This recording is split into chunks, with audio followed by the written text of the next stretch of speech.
Hey, so this is the Drunkalogs, a podcast about addiction and recovery in which each guest shares their version of how it was, what happened, and how it is now, and then endures a half-hour Q&A at the hands of your host, Nick Morton. They say if you've been sober long enough and you're not in another 12-step program, then you're just not being honest with yourself. My next guest appeared on the first season of the Drunkalogs to talk about her recovery from alcoholism, and now, 4.5 years later, she's back to talk about her journey through sex and love addiction. She has a new podcast out called Sex and Love and Recovery. Won't you please welcome back my first returning guest, Annie.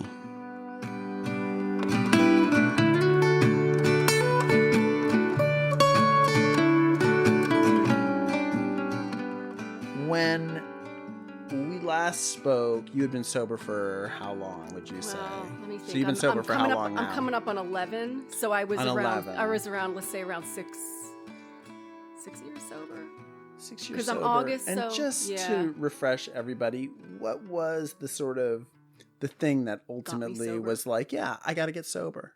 I got so sick of trying to quit that I quit quitting. Right. Right. I mean, it was like the hamster wheel. Right. And I had I knew that I drank too much, but I was you've heard the term toast burner? No. So I was a toast burner. What is that? That means like I burnt the toast and that was enough for me. Right. To say I have to. It was like, so I was a high bottom. Right. You know, right. I didn't crash cars. I didn't get a DUI. I didn't lose jobs. But I have 2 kids, and when my son got diagnosed with autism, I saw my drinking shift from putting on the lampshade and getting me out. I'm an introvert, and it allowed me to become more extroverted. And then I saw it I was using it to escape. Right. And fortunately, I saw that shift. I always knew I had an unhealthy relationship with alcohol, but I saw that shift, and then I just stopped. I was done. And you quit a couple times though before you quit quitting? I quit. So I was 43 when I got sober. Right. And I'd say I knew that I had I became aware when I was around 30-ish.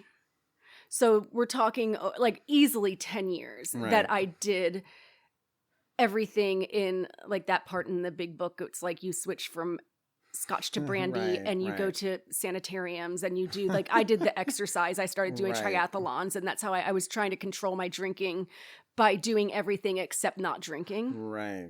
And I would just, white knuckle it and whatever. But by the time I was done. Like but what I didn't know about alcoholism is that it's the twofold, the obsession, the allergy of the body and the obsession of the mind. I didn't know about the obsession of the mind part. Right. So my allergy, I like this cancer analogy. Like I was probably like a stage 1. Right. With the allergy, and the level of my drinking. But in my mind, I was like stage 4. Sure. I was just a wreck inside my head. But what I didn't know for all those 10 plus years that I was a binger. So I would drink and it would just progress, and then I would stop for anywhere from a couple weeks to a couple months, and one time even like 18 months I went, but just dry, like never went to a meeting or anything. It was just on my own, and I never called myself an alcoholic.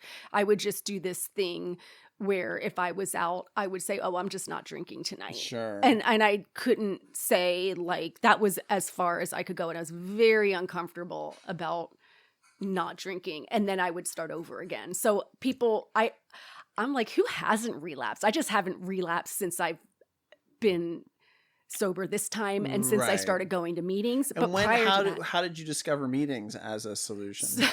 Well, I knew about it, but when I quit, so I didn't even go to a meeting for the first year. Oh, really? Yeah, I didn't start. I was a year sober, a little over a year sober, and I really think that was a gift, because I am Like, I can't believe I can do stuff like this today. I can't believe that I can lead a meeting today because I was a painfully shy kid. Right. That it's that introvert, like big crowds, very uncomfortable. And I think that if I had gone into, but I'm not a rule breaker. Right. Okay. So if I'd gone to a meeting there and they ask at a meeting is like, who's new and do you have 30 days? If I had to done all that stuff, I don't think I could have handled it. I used to just never. Yeah, I don't, but I don't know. So I think it was good that I had some time because I didn't have to, break my, Right. I could still be a rule follower Right. Yeah. and not have to stand up or anything. So, but I forget where what sort of triggered you at the end of the year to say, why did I start going to meetings? Yeah. So I was married. We were in therapy. With my son's diagnosis, I had to change insurance. I was on a PPO, but then a lot of his services weren't being covered. We switched to an HMO, which that's a whole. We don't have to get into that, but it's not as bad as people think it is. It's its own so podcast. we switched to that so he would get the services covered that he needed, and then the HMO didn't cover the therapist that we were going to, and so I was like, okay, well maybe I'll try AA, right? And so that was the stepping stone and I sat outside of that first meeting and I remember it was a Monday and it was noon, a women's meeting, a speaker meeting. And I sat in the parking lot and of course I see like the ladies outside smoking cigarettes and I'm judging them. And I'm like, oh, God, because I always said, I don't drink. And I could say I was an alcoholic, but I was like, but I'm not like the AA people, right? And I always thought I call it the leaving Las Vegas drunks. I always thought it was like that. And, but I went to this meeting and I sat in the parking lot in my car and I was like, oh, I can't believe it's come to this. Right. And I'm like, I think I said out loud, just go in and get it over with. Right. Because I just kind of always knew, I guess. And did you think you'd go to one meeting and then probably never go again? I didn't even think about that. I just went in and thank God, it's just like, thank God I went to the meeting that I went to because there was a woman who led and at that time, let's say she was 15, 20 years older than me. And she had my story. She was a wino. Right. And high bottom.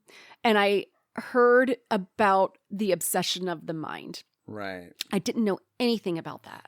All I thought was I just am weak and I can't control how much I drink. And there's something like, what's wrong with me? Why can't I control my drinking? Yeah. And so I was lucky because I heard it and I just kept going back. I didn't go to a ton of meetings in the beginning. Maybe a couple a month. Right. And it took more pain before I really dug in a little more. And what was the pain? So I know okay, here's the thing. At 4 meetings, okay, so I was already over a year sober. So as they say in the program, I'd like to expand on this. They're like, oh, don't change anything for a year. Right. And so I'm like, well, I have a year. Right, you have a year. And so after 4 meetings, I left my husband. I changed careers. Right. And I got out of the film industry. And so I moved because I left my husband. Right. And then I immediately was online dating. Right. It's like the second I walked out the door. Right. Because I'm like, where's my person? Of course I have to have a boyfriend. I have, know. And so I was a wreck. But I didn't even realize it at the time. How long had you been married? I think we were married we were together for 9 years. And so we were married. I don't know how long. Well, I can tell. How'd you guys meet? We met at a bar. Right. Of course. But I mean, I guess the question I'm leading to was like, was online dating even a thing? It was a thing back then, but it was very new. Right.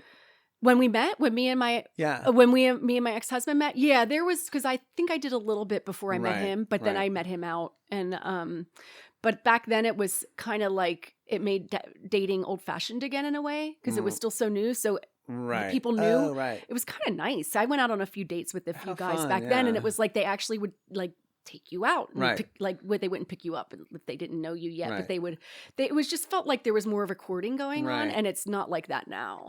Now it's like I think you'd be better off meeting somebody at a bar today than online. But so I did everything wrong. They tell you not to do, right? But again, I'm like, well, I have a year. Right, sure. But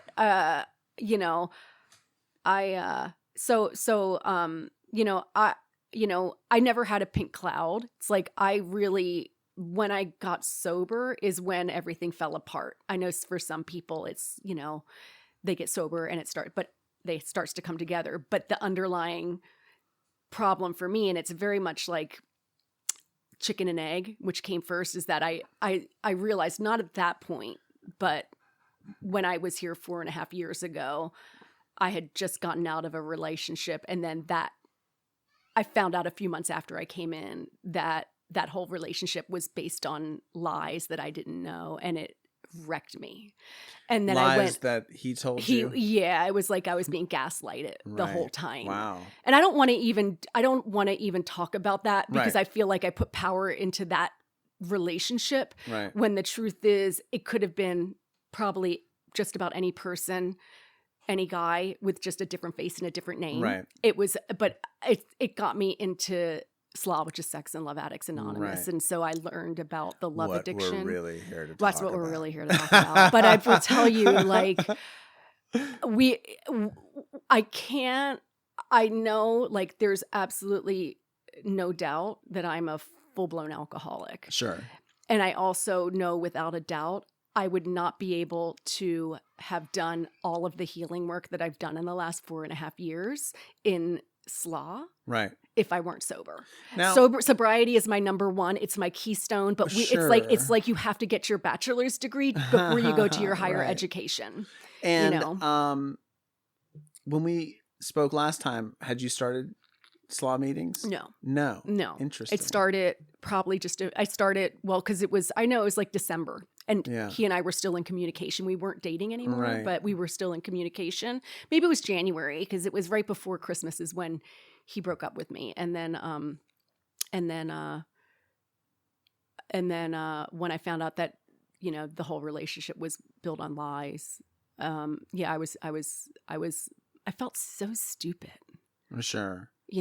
I was like, how would I'm not a stupid person, but how could I have not seen all of the lies? Huh. And so then what happened? I went into therapy, and I had to go to a SLA meeting. And as part of your therapy? No, I had a friend in the program, and she had been saving a seat for me for years. And so what did she see? Like, I guess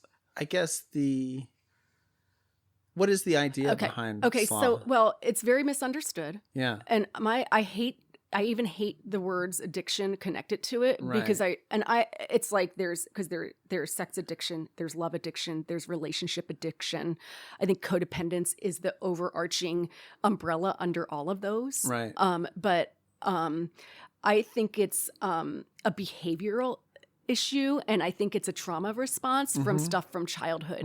And I think that's even a tricky word when we say trauma, because I think people think it's going to be the capital T trauma, but it can be the death by 1,000 paper cuts trauma. Right. Where it's like, and I had a nice family. Yeah. We're nice. I mean, we were functional alcoholic family, Sure. but like loving parents. Right. But there's 11 kids. Yeah. And so there was unintentional neglect because there's so many kids. Yeah. But I knew I was loved. I knew I was safe. But but even like and then like, I don't know, like, I can't speak to men, but women are sexualized our whole lives. I mean, I remember the first time I can remember being sexualized was when I was 5 years old. It's kind of funny, but I was getting my class picture taken for kindergarten. And remember, I'm painfully shy. And the photographer says, "You have cat eyes, say meow." I mean, that's creepy, right? That is creepy. Yeah. And I mean, I was 5 and I'm like, meow, and it was creepy. But, things like that, I think that's where sometimes women can think, well, I didn't have trauma. And they're like, maybe they weren't raped. Maybe they weren't like, they didn't have a sexual assault. And it doesn't have to be that for there to have been some sort of trauma. It just may not be as severe. And it's just like anything, like I think alcoholism is a spectrum, and I think that can be a spectrum. But sure. So it's just about, and I really think that all if you want to call them addictions, what I've learned is like, I think it's all about not knowing how to be intimate with other human beings. I think that That's what so much of this comes down to. What's a healthy relationship? It doesn't have to be even relationships, but how do we have intimacy? What is that? And how are we able to? And it has to start within ourselves. So I don't know. Well, I guess it's interesting. Like, this whole podcast is sort of predicated on the idea of the drunkalog, like how it was, what happened, how it is now. Is there an equivalent in SLA? Like when someone gets up and shares their story, what do they generally look like?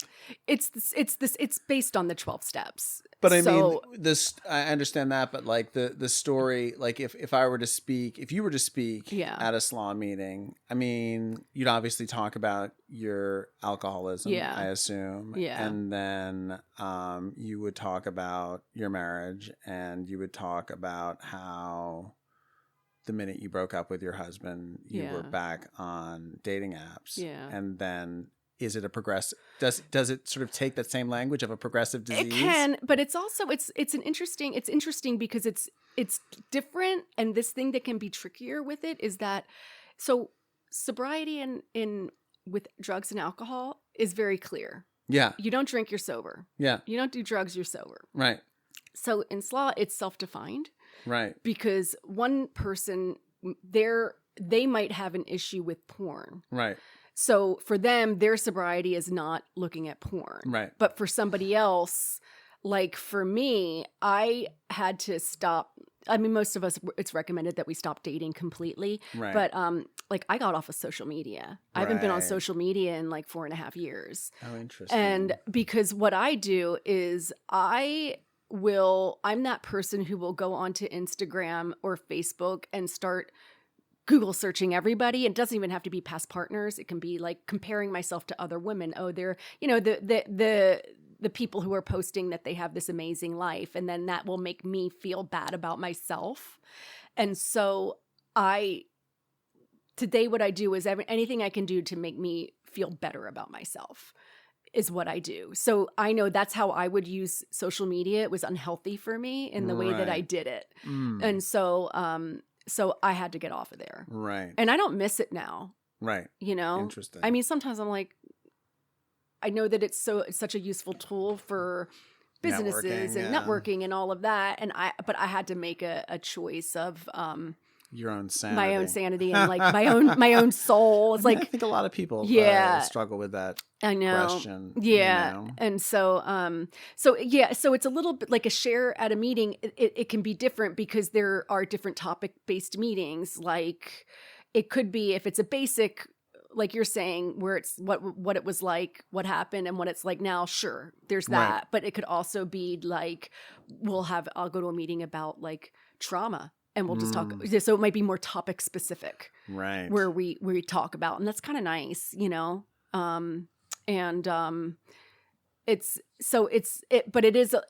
it's just more broad, I guess, because it's a behavioral thing. It's not a substance thing. Yeah. And so that's where it can get confusing and complicated for people sometimes, sure. But what I will say is when I started in those meetings and I did some pretty intensive therapy at the same time. And I felt like I've never been suicidal, but I forget the name. I forget which Smith song it is, but Morrissey, there's this line and he says, I think about life and I think about death and neither one particularly appeals to me. Right. It's so great. And that was me. I was like, I just didn't want to live anymore, but I didn't want to kill myself either. Right. And I'm reading a book right now called How Not to Kill Yourself. Yeah. Which is really good. Is it really good? Yeah, it's really good. And I think people have those thoughts so much more than we talk about. And it's... Yeah, I keep wanting to post about it on social media, but I'm like, it's just going to upset my family. But I think that it's... because I'll tell people, like, because I'm like, I don't want to kill myself. Like, I don't go down that thing of planning anything out, but I was like, this is so painful. I feel hopeless. I feel powerless. And I just don't want to feel like this anymore. But thank God, like I've never, knock on wood, but I really don't have a desire to drink.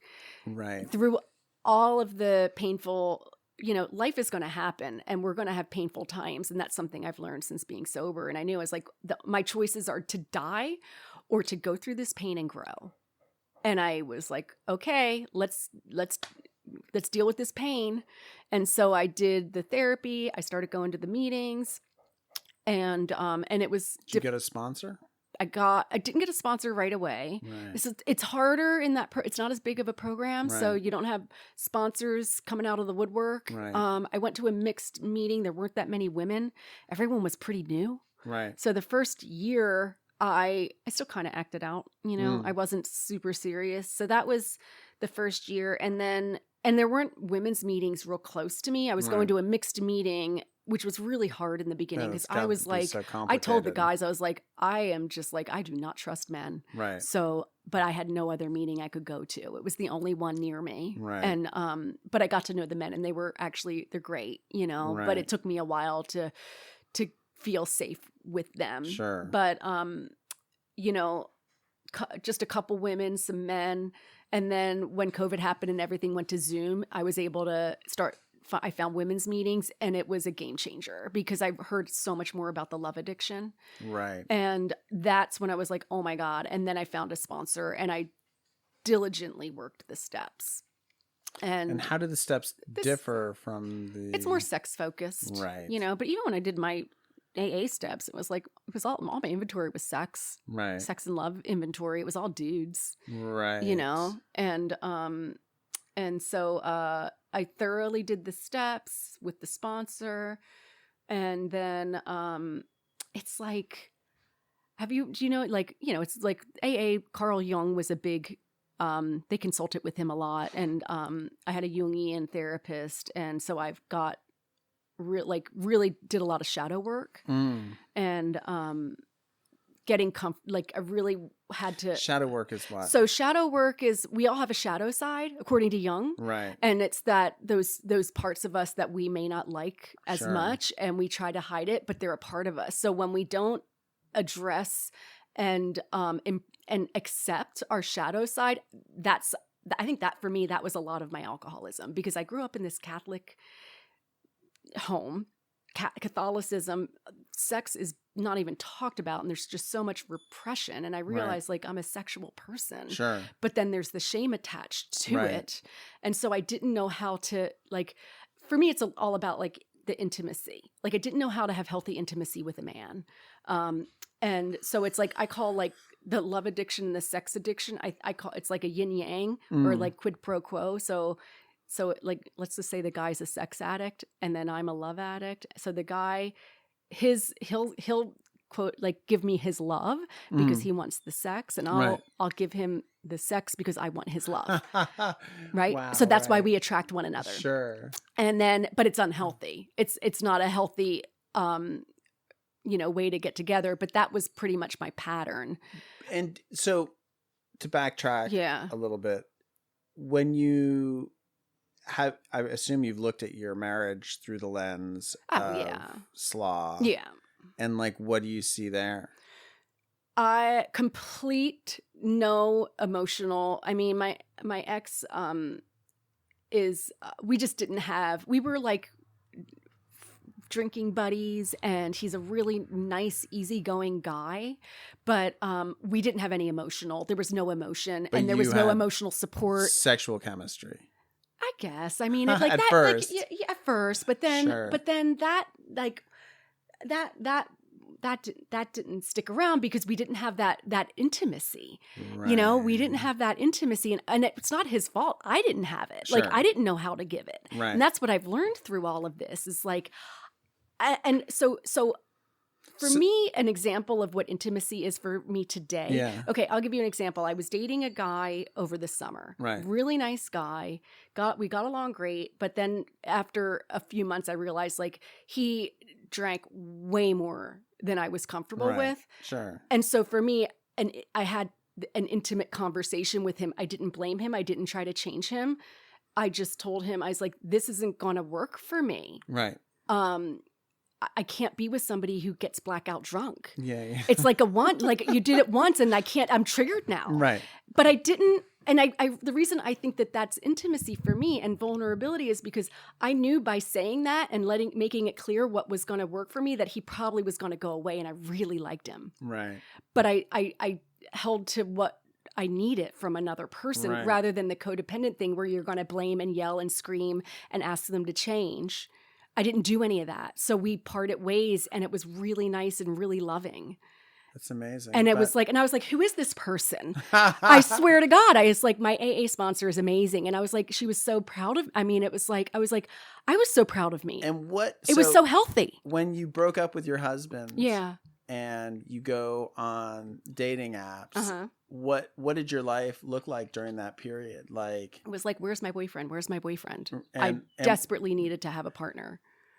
And so would you go on a bunch of dates? Oh, so many dates. Right. And I'd be texting with people and going out on dates. And just like feeling that frothiness. And I just needed validation. Like, is it gonna, like... I needed validation. That's a big thing. That's probably my biggest things are fantasy and validation. And so were all those relationships sexual? I mean, no, do they? No, not always. Right. I'm not like, I wasn't like it's like, for me, it wasn't about sex. Right. So I wasn't like super duper sleeping around. Right. You know, I mean, a little bit, but nothing too just crazy. Half duper. Yeah, maybe. Around. But just like, you know, I mean, the typical thing out there is like 3 to 5 dates, everybody's in bed. Right. Sure. You know? Sure. I mean, especially like whatever. I mean, we're and so adults. I was probably in that, but then I had the guy that ended and got me in slaw. We were on and off for like 5 years. And there was like a span of like 2 years where we didn't talk, but he would always pop back into my life. And okay, as someone who's been married forever, was it strange having like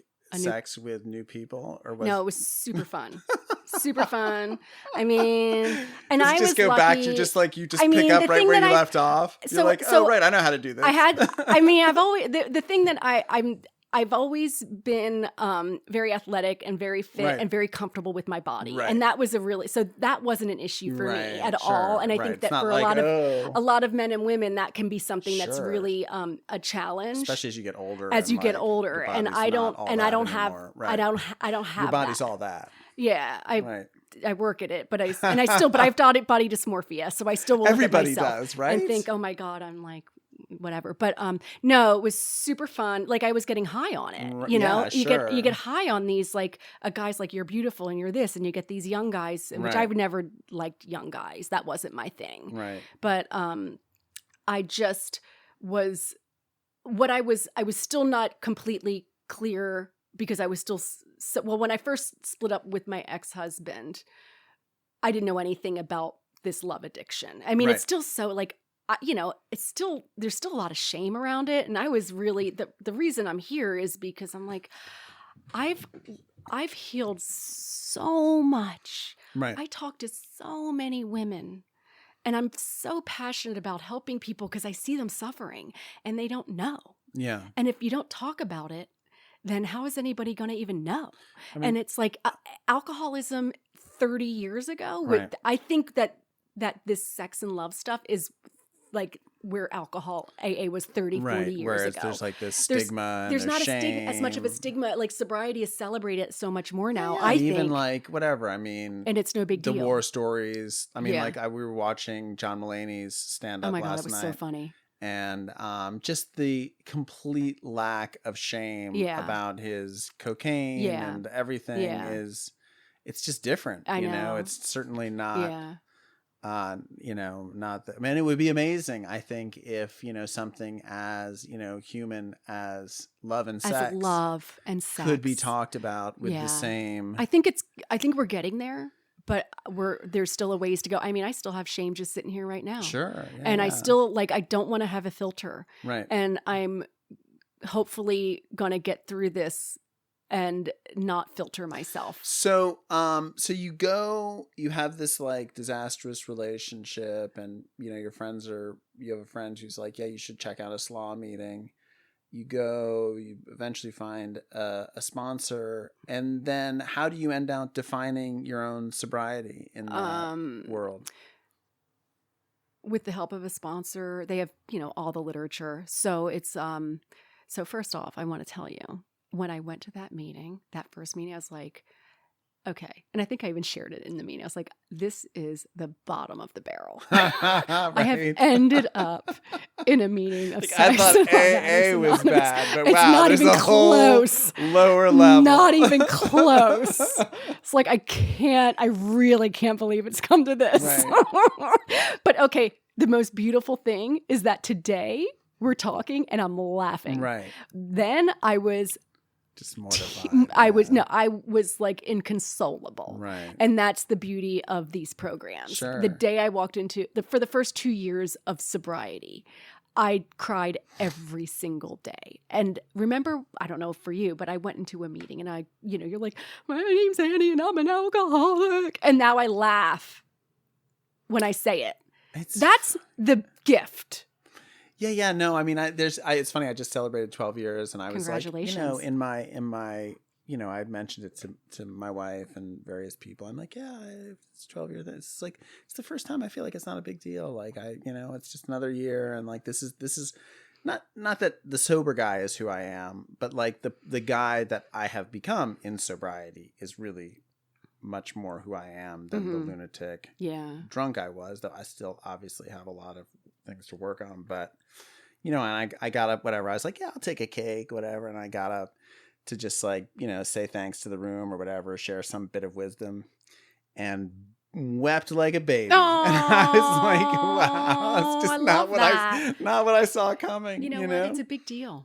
It's like it's a big deal. I mean, I'm just so thankful for like everything not everything that's happened to me, but like my ability to participate and appreciate and like, and all the things. I mean, there've been lots of great things that and then also being able to handle the bad things, hopefully a little bit better than I used to handle them. But, I want to say this because so after my house of cards came tumbling down, that person when I met him and I had like my little year of sobriety and like a handful of meetings under my belt, he had been sober for 27 years. And so I'm like, I don't care if we met on an app. So I was like, I don't care that we met online. I don't care that I had this alleged 1 year of sobriety.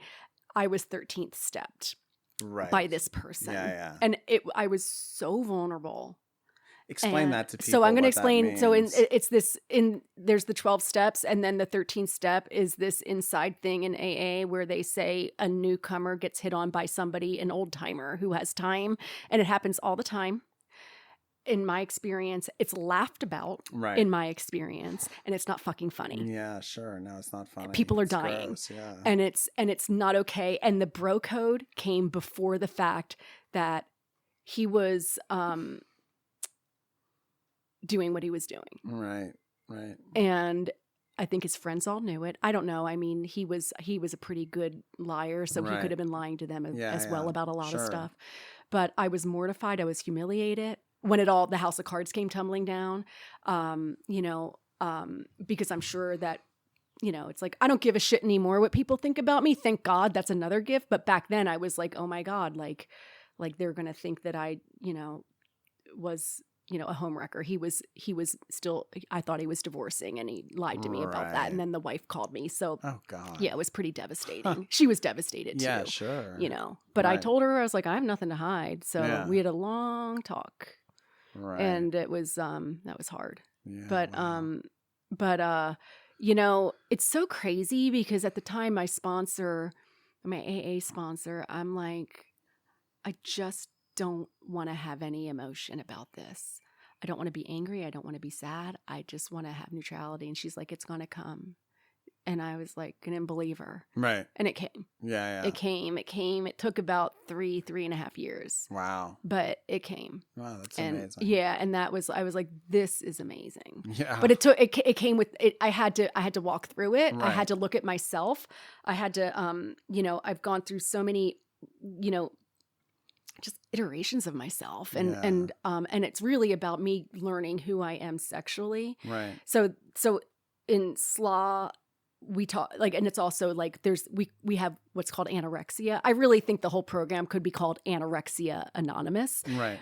because anorexia is the withholding of intimacy, and you can have social anorexia, which is where you're socially, you're very awkward or don't want to go out to social situations. You have emotional anorexia, which is not knowing how to have emotional connection with others, right. and then specifically with a romantic partner. Right. And then there's physical anorexia, where you're not going to have any physical contact with, like, any sexual contact with others. But I think that could even be like even just like physical, like, affection with non-sexually. So I really think like the person who is a sex addict and they're out there having a lot of sex, they're anorexic. Right. Even though they're out there having the physical, they're not having any emotional connection. So those one night stands, that's not connection. And, I've done that. I feel empty after. Sure. And so that's what I'm like. I'm totally anorexic. And so that's what I have to work on. And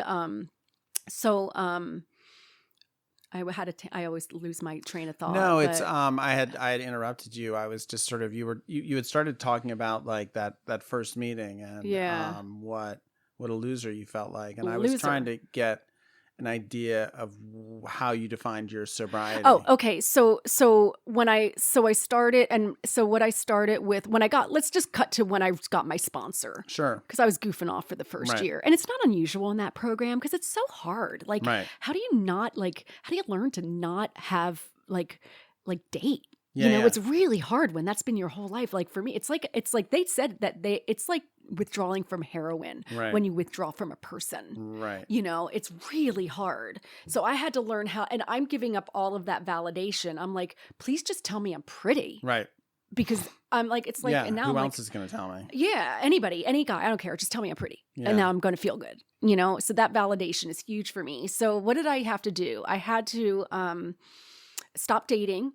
And we usually suggest like 30, 60, 90 days because that's like with sobriety, one day at a time. If you think you're not going to do it for a year, that's almost too much. So why even try? So, but at that point I was ready. Right. So no dating.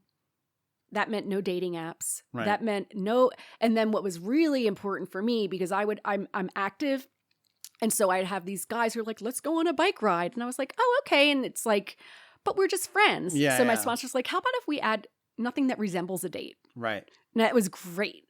Right. Because then I don't want to lead anybody on either, right. but I was liking that attention at the same time. So like really just very limited interaction with men.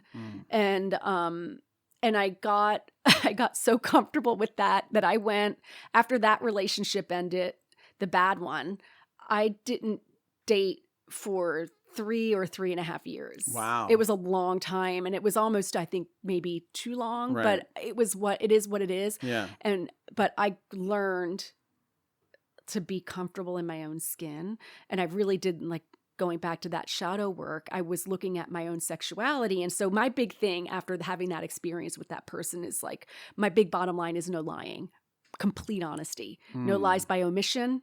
Like everything's out on the table, because what I thought about with him is like, when he chose to lie to me, he took away my power to make my own decision for myself. So let's imagine he had said, I'm married, I'm not getting divorced. Do you want to be my mistress and we can just be having an affair? I could have said yes. Sure. I might have said yes. So I'm kind of glad that he lied to me, because I could have seen myself saying I would do that. Yeah. And that would have been a whole other messy life for myself. But the point is that I didn't get to choose for myself. So that's my only bottom line now, because I think that that's really the base for me. But as I got into the program, I'm like, I'm finding these other types of lifestyles. I was finding people who are in open relationships and these polyamorous relationships. And so I'm like, I think I'm polyamorous. I think I want an open relationship. But I know today that's not what I am. But I really appreciate those people who choose that, or this ethical non-monogamy as a choice, because they're based on honesty. Right. And so that's like, to me, I'm like, that's what I want if I'm going to have a partner. Yeah. Is somebody who's willing to be completely honest about where they are, because I mean, that to me is love. Right. That's intimacy. That's having those difficult conversations that I mean, I still don't want to have them. Sure, nobody does. But if you don't have them, how can you grow together? Because it's like, there's this woman, Kim Anami, who she's like a sex and relationship coach. She's kind of kooky, but she has this one metaphor that I love. It's like when you're in a partnership, imagine that you have a plate of glass that's between the two of you, and you have to constantly be cleaning that glass. Right. And if you don't, the shit's going to build up and build up and build up. Right. And then it gets so built up, it's too hard to chip it away. So it's easier to just get rid of it and start with a new plate of glass.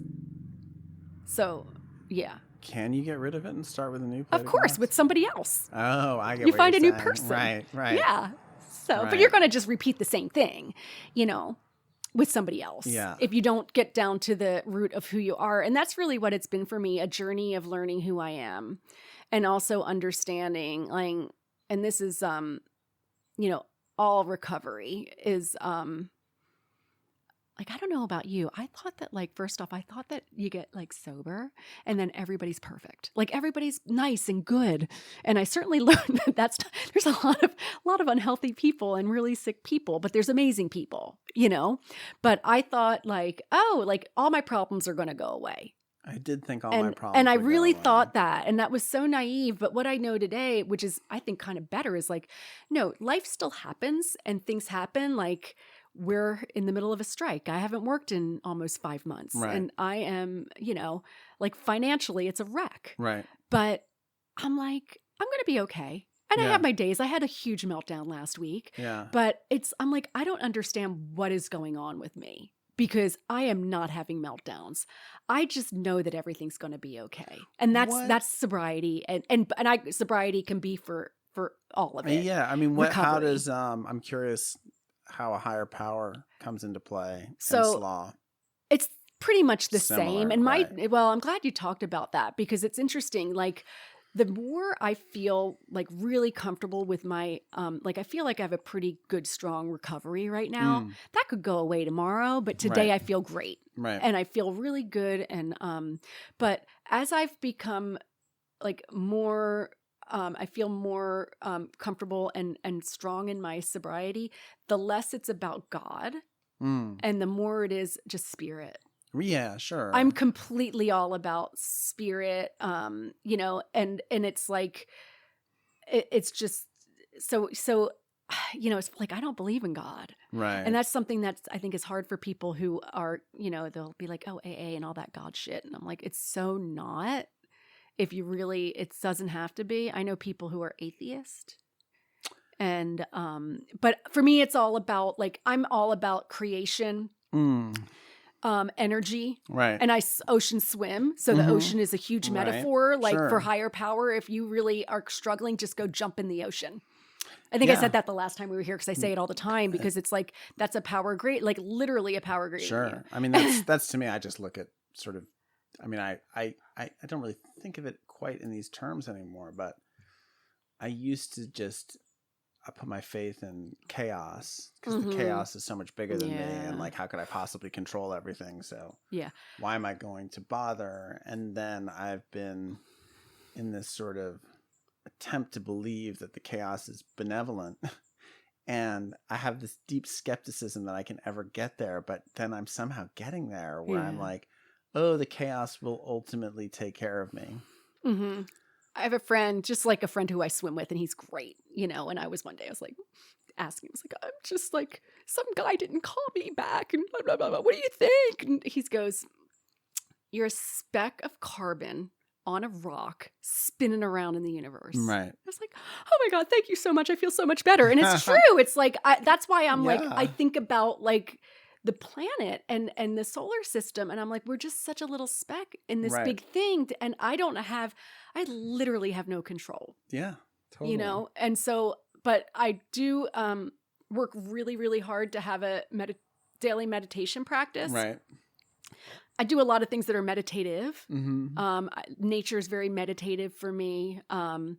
Even just cooking can be meditative, just doing, stuff around the house. I get into a flow, but I do have a sit down. I'm at 15 minutes and I did this like self-guided course through the Self-Realization Center, and I really liked it because it just gave me some structure. I like having structure, and I like my rules. Right. So it's like, this is how you sit, this is the direction you sit, and this is what you do, and this is how you breathe. And it really was nice for me. And it gave me something to follow, not an app. I just sit with nothing. And it's like just getting your mind clear. You know, it's just, I really am a big believer that if I were to get into like a daily, very good meditation practice, that it's like, it just, super helpful. It's the workout for your brain. And what does dating now look like in a sober? I'm very anorexic. No, so so where I am today with dating is I do know what kind of a relationship I want. So and that's what's been great. Like after I dated this guy in the, okay, I'm going to share this stuff because I don't want to, but I'm going to. So after the guy in the summer, right. I know for my life, like I've been desiring, like I haven't been getting my sexual needs met by men. And I realized after that relationship ended that I was like, I'm putting my sexuality into the hands of another person. Right. I have to take responsibility for my own sexuality. And I kind of knew, like, I was curious about like the dominance submission. Do you know about all this? No, not like really. The kinky world. So I was curious about the kinky world. I think that when I was looking into that whole, like I was learning about the open relationships and polyamory, it led me down this rabbit hole of learning about like the kinky lifestyle. And again, I'm attracted to more in that is that it's very like they're very sexually non-judgmental. Right.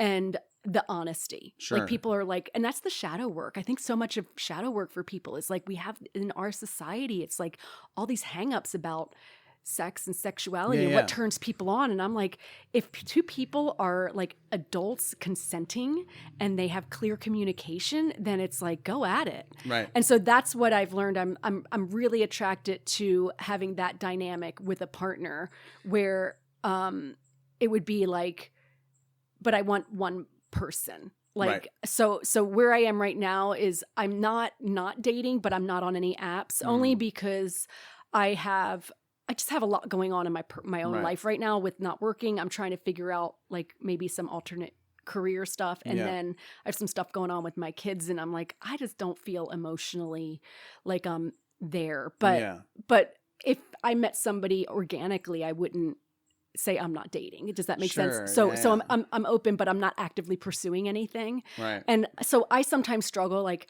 am I being anorexic, or is this just me being a healthy person choosing solitude? Because I really like my life. Like I just drove across like to Denver and I drove through Utah by myself and I had so much fun. So that's where I am.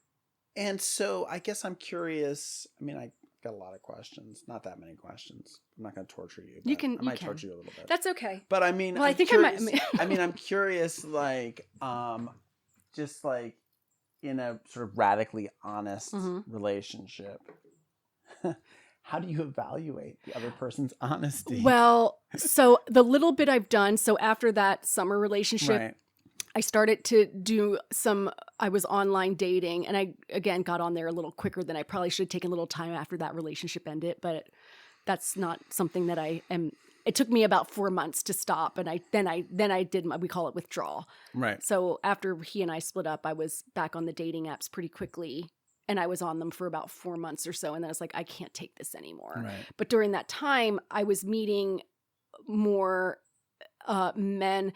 Like what I found in this kinky lifestyle is that it's kind of nice. Like sex is right out in the open, right at the beginning.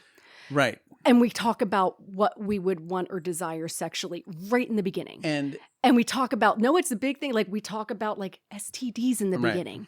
We talk about like, there's just so much communication in the beginning. And I'm not being sexual with these people. Like that's what I've learned. You're just is like having an honest communication about what you're looking for in a sexual partner. Honest communication about what you're looking for in a sexual partner. And then it's like, if that doesn't work for you, then let's not pursue this. Right. So there's just so much more. It's like, I'm super attracted to this honesty. Right. So that's what I know. I'm like, I don't want anything else. And if I don't get that super duper honesty, and if I don't have somebody who's willing to wait till we get physical, because it takes time to get to know somebody, then I'm like, I'm okay. And so, yeah, so it's interesting because there's this part that's very old fashioned for me where I'm like, and this took me some time of being out there and learning more. Right. And so I'm realized like I'm monogamous. I want a lifetime partner, or, you pursue that. You don't know what's going to happen. Sure. But within that monogamous dynamic, then I want to have like a really fun sex life. And I want what sex. What does it look like? I don't know. I don't even know what it looks like. But I mean, you say like, oh, I'm into, it could be kinky. But I mean, know. But I mean, are you meeting? So when you're meeting people, are you meeting people in a kinky community? Well, so on the dating apps, sometimes there's someone might say like, I'm not vanilla. Right. So then you'll be like, and then I know like, oh, okay, they might be open to having talking more about the sexual stuff. And so, yeah. So, and are you looking to be the more dominant? No, totally not. The opposite. I'm totally the submissive. Yeah. But I don't know. It's like, and it's not about like, it's not even for me. I'm like, not necessarily about whips and chains. I'm actually more interested in like the tantra. Right. Like connection. Well, also someone who's interested in going down that road and really just like that emotional, like the communication. Right. And just exploring that and being honest about the exploration and not being hung up on like whatever the psychosexual nonsense is. And just like, hey, let's find whatever it is that we connect on in that world. Yeah. And so that's what... But finding someone who's willing to explore that with you as opposed to someone who... We're going to have polite conversation about what TV shows we're watching. And then eventually we're going to get into bed and realize, oh, we're not a match at all. Yeah, exactly. And so I don't but I haven't met that person. Right, and also what I find is so often is that when you get into that world, they think because you might be curious about this that you want to just fuck. Right, that we're just going to go do this. Now. And it's like this is what I want, this is what you want, and let's go and some now people, into my bedroom. Some people like that, and I don't care. I'm like, if everybody's consensual, then go have fun. But that's just not, I learned, I was like, that's really not. Right, doesn't work for me because I do feel empty after. Well, and also because, I mean, this whole notion of intimacy that you're looking for is not about a one night stand. No, that's the anorexia. Right. So I'm looking to not be anorexic. Yeah. And so but it's interesting because even within the program, I'm like, this is stuff that it's like, I can't talk about this stuff at a women's meeting because they would think that you're not being sober if you're acting in that way. They think that it's, a lot of them do. It's becoming more like there's these little like sub meetings. But like there's new meetings coming up where we can talk about like a curiosity with having some kink in our sex lives or just having a thriving sex life, because I think, I've read a lot about this anorexia and I don't think people completely understand it. I don't think it's talked about enough within those meetings. And so I think that when people are like in their little cocoon, it's celebrate it.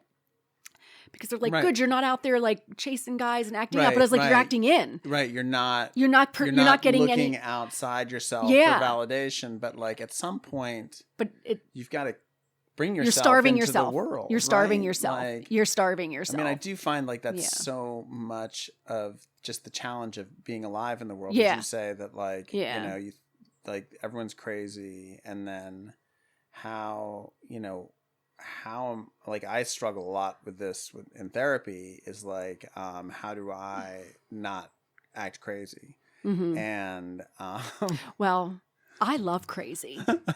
No, but I mean I guess the thing is like what I've been talking about a lot in therapy, not to turn this into a therapy session, that's okay. is victimhood. Mm-hmm. Yes. And how to not behave like a victim. Yes. And I don't think of myself as a victim. I'm fairly self-sufficient. I'm quite capable, pretty talented. Mm-hmm. And yet I get into situations where, as my therapist pointed out to me, the choices I have at hand are, in my mind, either they're all victimhood choices. Mm-hmm. They're all things where I am victimizing myself essentially, and and just trying to find a path through it that feels healthier. It's really challenging. Yeah. So I was definitely in the victim role with that relationship, and I didn't want to be a victim. And I think, I don't know if this is the way that I'm hearing that right now. And this is where I am. And it's about triggers. And so I got triggered by somebody recently, some dude pounced on me, and I got very triggered. And I felt very unsafe. I wasn't in this place where I would be hurt physically, but I went into my little girl. Right. I felt very childlike. I felt very afraid. But what I loved, and this is because of recovery, I knew even in that moment, I was like, why did I just become a child? Right. It's not him. Right. He's triggering something. Sure. But I think that could be kind of like a victimhood thing. What is it that's causing you to not... Do you feel childlike when you get like that at all? Oh, yeah. So what is causing you to feel childlike and not be in your adult body? Like my 12-year-old self is suddenly running the show. It could be something that's being triggered. Yeah, definitely. And so that's where I'm curious. That's where I am in my recovery now. Right. I'm just so curious to learn and grow for the rest of my life. And that's what I'm going to do. I just want to keep learning and growing. And there's going to be these constant recurring lessons that I may never figure it out, but I know that one, I was I don't know what the trigger was that person hit, but I know it wasn't about him. I know it was about something from childhood, and I don't know specifically what it is, but I'm curious to figure that out. Right. Maybe I will or maybe I won't, but I like that I have that awareness. Right. I've just, I feel like I've just gotten this next level of self-awareness from doing all of this next level. For me, it's next level, with slaw. And I think it's just so hard for people. I go into AA meetings, I'm like, you need to be there. You need to be there. Yeah, sure. You need to be there. Sure. You're in the wrong room. Yeah. You could get further help. For and sure. and I just and it's just so that again, that's why I do want to talk about it, because it's just helped me. It saved my life. It has saved my life. Well, and you're not the first person who said that, which is one of the reasons why I wanted to have you on, just to kind of hear about what this journey has looked like for you and what the results have been like. Yeah, so. and that's what it's been. And the fact that I can be a single woman, raising my kids on my own and not be looking for some man to rescue me is a miracle. Yeah. That was not me. It was not me. Right. I mean, I could not, and it wasn't like I always needed to have a boyfriend or a partner, but I always needed to know somebody wanted to be my boyfriend. Right. There always had to be somebody, because that was my validation. And I don't have that today. I'm like, whatever. Right. And it's nice because I just, it's I had to learn how to be comfortable in my own skin. Right. And it wasn't about me being able to take care of myself. I could do that. It was all the emotional, emotionally I can take care of myself. And I just have an amazing support system, Right. I have, I'm close with, I have a lot of siblings, and some I'm very close with. I get along with most of them.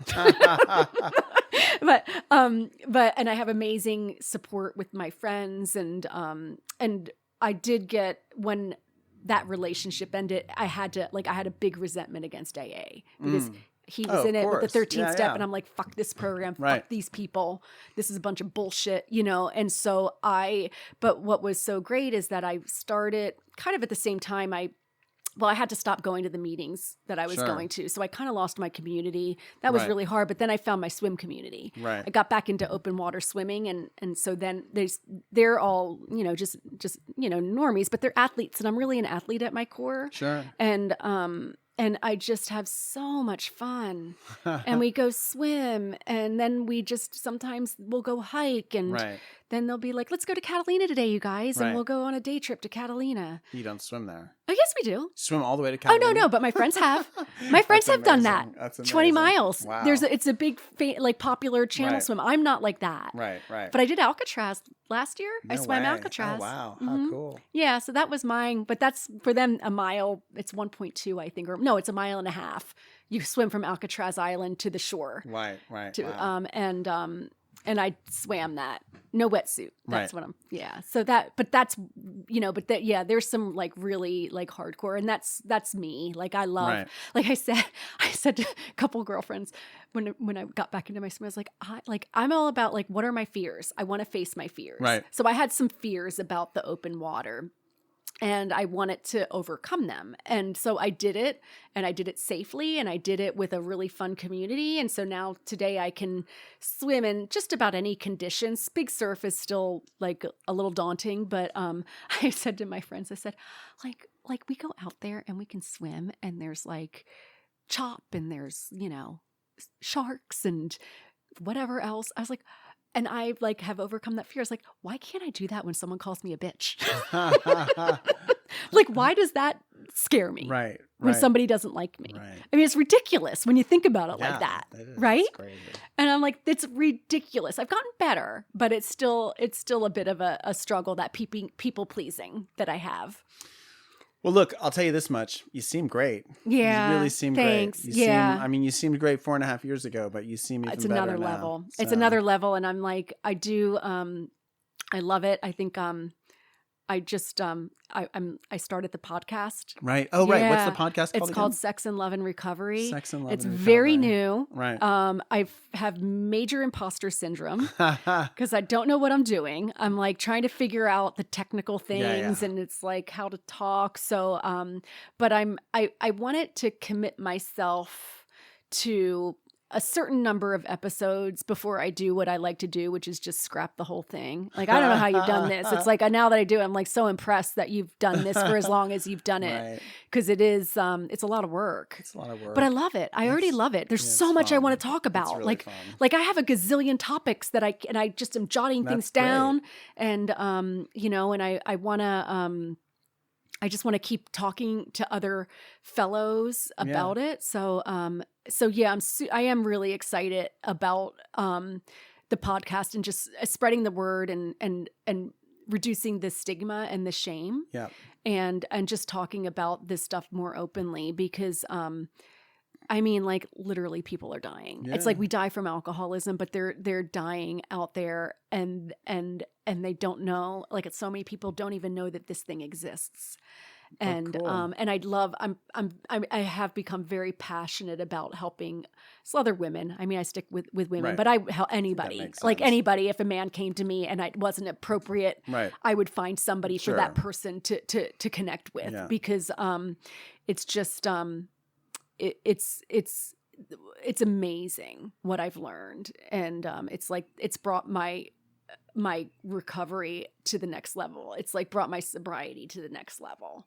That's awesome. And I mean, there's so many other programs that I could delve into, but I'm like, I'm not, ACA, What's that? Adult Children of Alcoholics and Dysfunctional Families. Right. That's like, I think that's really the core. Right. Because it's all the childhood stuff, but I just, it's like, there's only so much time in the day to do it all. Sure. And I do like but AA is my keystone. Like sobriety, without that, everything goes away. Right. Nothing will happen. Right. Without that. And that I'm so grateful that I'm so crystal clear on that. Because I know so many people, as I'm sure you do, who struggle, and they try to like, well, maybe I can just have one. And I'm like, maybe I could, but I don't care to try and find out. I have no interest. I'm like a moth to a flame with it. I mean, I get fucked up on so many things that I'm okay. I get fucked up on tennis. Yeah. I get fucked up on coffee. Yeah. I get fucked up on my emotions. Yeah. My work. So me too. I got plenty of ways to get high. Me too. At this point. So. Yeah, but I'm grateful that it's not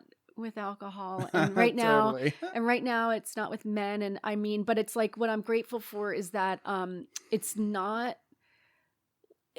having a partner doesn't affect my joy. Right. That's cool. It's really great. It's I have a ton of joy, and that's why it's like, if they don't enhance that joy, then I'm really good. Right. Helps that I hit menopause, and so I'm not as horny as I used to be, but I realize, like, even that comes back. Sometimes I'm like, oh my God, like, do I even have a sex drive anymore? But when I was with my last partner and we had the chemistry, I was like, oh, it's still there. It comes back, Cool.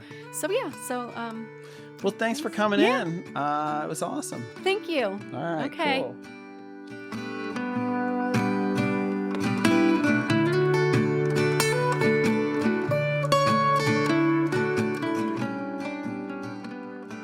Thanks for listening. You can support this podcast at patreon.com/thedrunkalogs.